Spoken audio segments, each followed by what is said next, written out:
D'où vient le mot Noël? Pourquoi le choix du 25 décembre de chaque année? Pourquoi installe-t-on un sapin à Noël? Pourquoi installe-t-on une crèche à Noël? Quand est née l'histoire du Père Noël? Toutes les réponses dans cette vidéo. D'où vient le mot Noël? Le mot Noël serait issu du latin nalis, qui signifie de naissance, et plus exactement natalis dies, qui signifie jour de naissance. Donc, Noël, c'est le jour de naissance. Pourquoi le choix du 25 décembre de chaque année?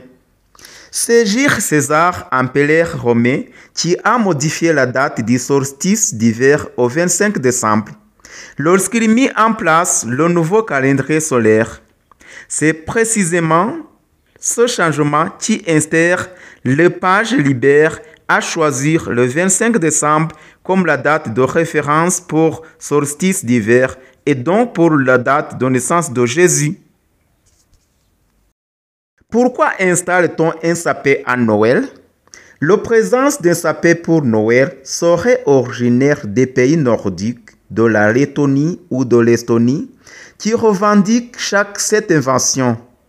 Nous avons également vu précédemment que, depuis l'Antiquité, on célébrait de manière païenne le solstice d'hiver en décorant les maisons des branches de conifères. D'autres historiens placent l'origine du sapin de Noël en Alsace alors qu'elle faisait partie de l'Allemagne. Quelle que soit l'origine, la question de l'aspect religieux ou totalement païen du sapin demeure. Il semblerait que la décoration du sapin avec des lumières serait une idée Luther, le célèbre réformateur protestant qui aurait ainsi souhaité reproduire l'image d'une forêt sous un ciel étoilé.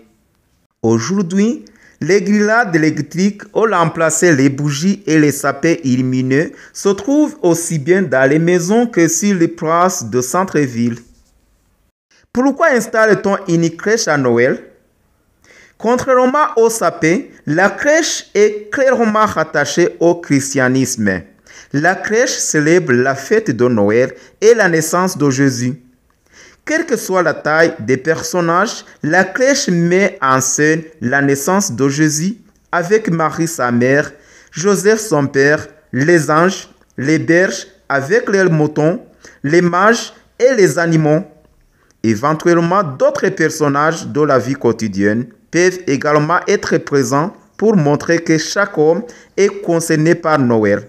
Puis viennent les rois mages lors de l'Épiphanie. Quand est née l'histoire du Père Noël?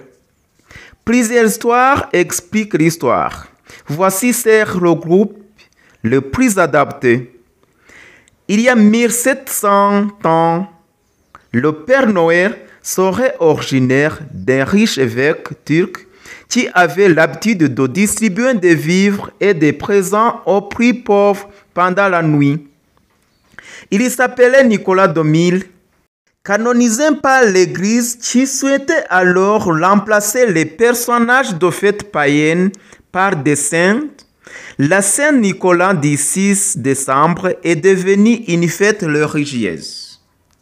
Au XVIe siècle, la réforme protestante ordonna la suppression de cette fête. Les Hollandais transformèrent alors Saint-Nicolas en Sinterklaas, un personnage non religieux mais néanmoins distributeur de cadeaux. Lorsque les premiers migrants arrivent aux États-Unis, Sinterklaas devient Santa Claus.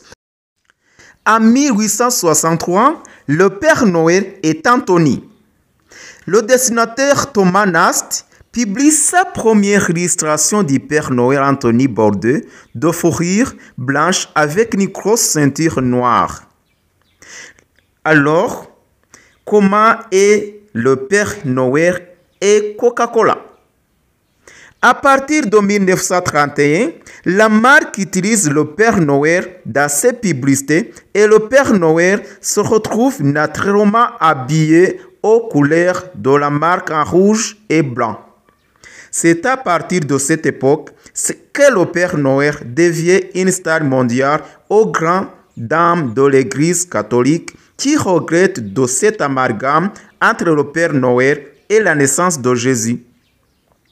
En 1952, des évêques publient même une mise en garde officielle pour lutter contre ce phénomène. Wa 25 z'ukwezi kwa 12 uko umwaka urangiye, mu by'ukuri ntago ari ukuvuga ko ariyo tariki Yezu yavutseho, ariko ni itariki yafashwe yemezwa n'umwami w'abami ubita Empereur witwaga Jules César wayoboraga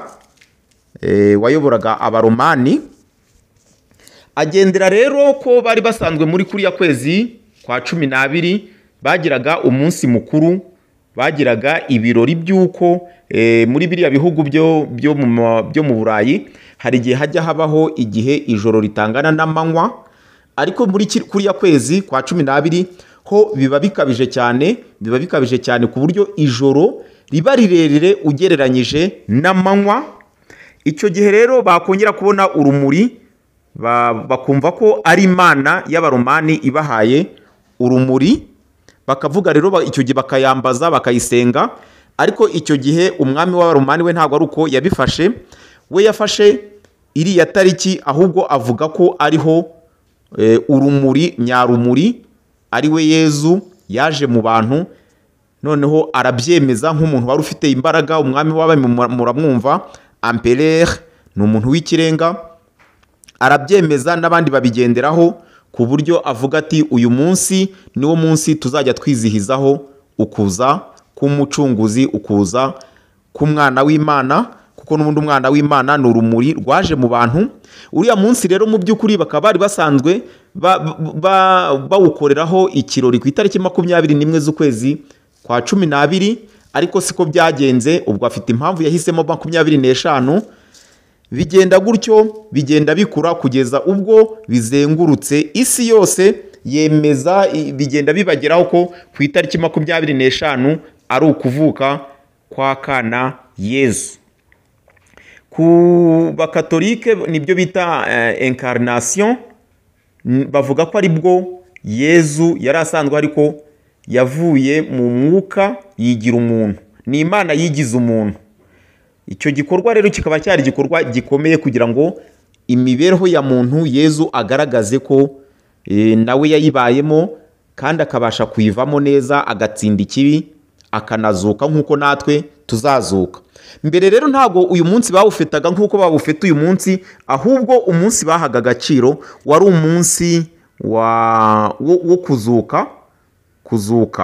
kuzuka kwa Yezu. Niwo munsi babonagaho bafetaga cyane kurusha uno munsi. Ntago bawuhaga agaciro mu by'ukuri nk'uko uyu munsi bimeze. Bakavuga rero no kuwo bita Père Noël. Père Noël mu by'ukuri ntaho ahuriye na Yezu mu buzima busanzwe. Ikirimo ni umuntu wari umukire, ariko akaba yari afite umutima wo gufasha. Kuba yari afite umutima wo gufasha rero baje kumwita Papa Noël, kuko yakundaga gutanga ibiribwa, agafasha ibintu byose, ariko by'umwihariko akibasira abana bato. Barangije baravuga bati uyu ni Papa Noël. Izina rero ryaje gukura nguko ngayo, uko uyu munsi uzajya kubona ukabona umuntu yambaye ingofero ya Père Noël, birakura bigera hose.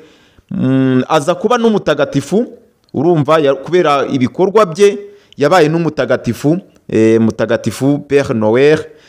Nguko ngayo ku izina Père Noël ryavutse. Ariko nyuma umwambaro nawo waje hari umushushanyi witwaga Thomas, niwe mu 1863 washushanyije uriya mwambaro wa Père Noël. Nyuma rero uruganda rwa Coca-Cola mu 1931 rwaje gukoresha Père Noël uriya mwambaro nka muri publicité, mu kwamamaza ibikorwa by'ibinyobwa bya Coca-Cola. Ntago ibyo byose yaba Coca-Cola ntago ifitanye isano na Yezu nyirizina, ntago ifitanye isano n'uyu munsi wa 25, ahubwo Père Noël kuko yafashaga, agatanga ibiribwa, agafasha abakene, agafasha abana by'umwihariko, niho bigenda bihurira. Igiti rero hari kiriya giti cya sape gikunda kuza kuri Noheri, kiriya giti nacyo ubundi kivugwaho rwinshi, bamwe ntago bakivugaho rumwe, bavuga ko kiriya giti ndetse ahubwo cyifashishwaga mu mihango yo kwambaza ibimana, bakagiteraniraho bubatse inzu. Navuga ko ari nk'izi nzu baterekereramo. Byarakomeje, gifite amateka menshi, nzabikoraho ubushakashatsi burambuye, nzabibagezaho. Ariko bikagendana nanone na kubaka ikirugu. Ikirugu cyo ni umuhango wa gikristu, ni umuhango w'ikimenyetso y'ukuntu Yezu yavutse akavukira mu nzu isanzwe. Mbese biriya byose ni ikimenyetso, ni symbole. Reka rero ntatinze, amakuru yandi nzagenda nyabashakira mu bitabo binyuranye, rwose nzayabagezaho. Mukomeze muryoherwe n'umunsi mwiza wo kuvuka kwa kana Yesu.